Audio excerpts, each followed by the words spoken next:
Finally, after a pretty long waiting time, we have some new interesting machines from Lenovo coming out. And there is a little bit of naming confusion going on here, because already last year we had Slim 7, Slim 7i, and then we have Slim 7 Pro, Slim 7i Pro. And also add to that they have the Yoga, even though they are not really yoga machines that swivel around to 360 degrees. Nowadays we have a new addition to the Slim 7 Pro family that is called Yoga Slim 7 Pro X or Yoga Slim 7i Pro X. And I think, together with a lot of other reviewers, that this looked to be a very, very interesting machine coming out now during 2022. Over at YouTube there are plenty of people that have already been able to take a look at this machine.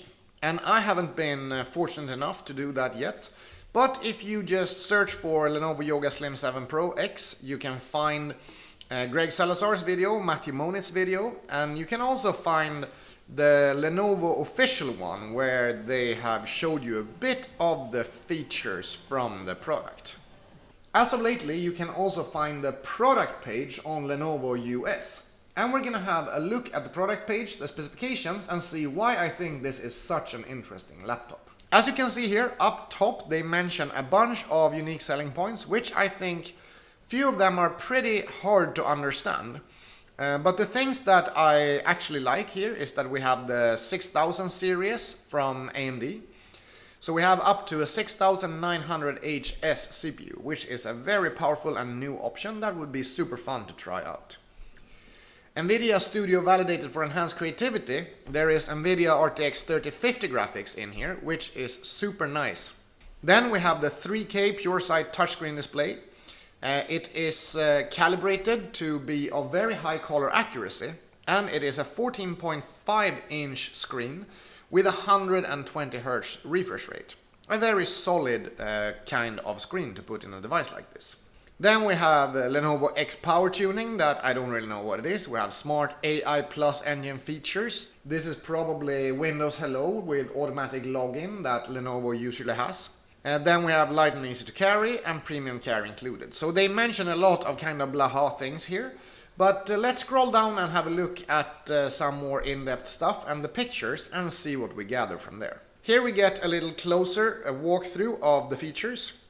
We get specified again with AMD Ryzen 6000HS series processors. Should be super solid performance from that one. We have gaming and creative stuff enabled by NVIDIA RTX 3050 graphics. Super nice to see in a 14-inch form factor. We have the display, 14.5-inch, 120 Hz display with a 3K resolution. Everything is specified there. It is also a touch-enabled screen, which makes it stand out a little bit compared to both the Yoga Slim 7 Pro from last year and the MacBook Pro 14 that doesn't come with a touchscreen currently. We have a little weight specification. It starts at 1.58 kilograms, very similar to MacBook Pro specification, and a little bit heavier compared to last year's Lenovo Yoga Slim 7 Pro, which is understandable since this one packs a lot more powerful components.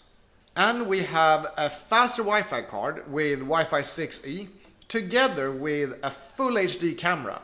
Finally, full HD resolution in a Lenovo laptop. That together with noise cancelling mics probably should make this laptop really viable for video calls in a way that it hasn't really been before.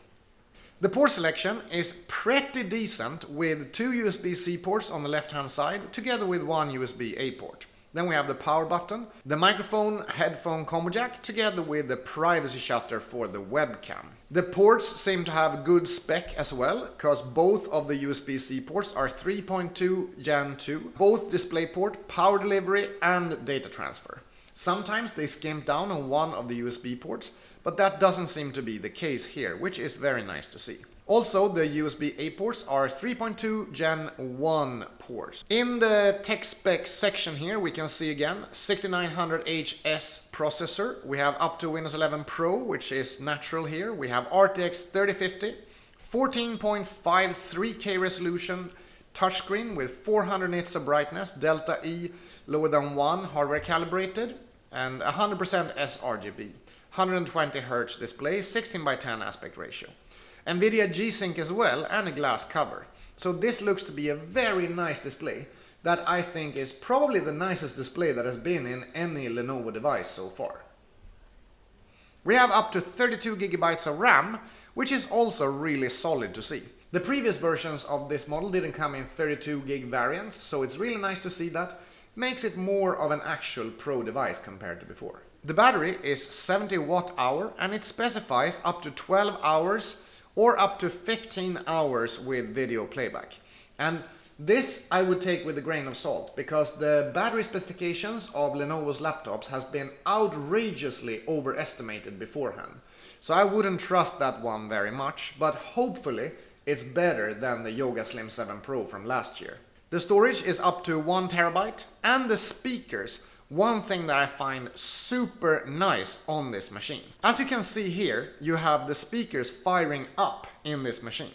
This is something that hasn't been in the Yoga Slim 7 Pro before, and I don't understand why. I was so happy to see that they finally moved back to front-firing speakers here. As mentioned before, they have Wi-Fi 6E enabled together with Bluetooth 5.1. We then have the preloaded software, which is an everlasting problem with Lenovo devices.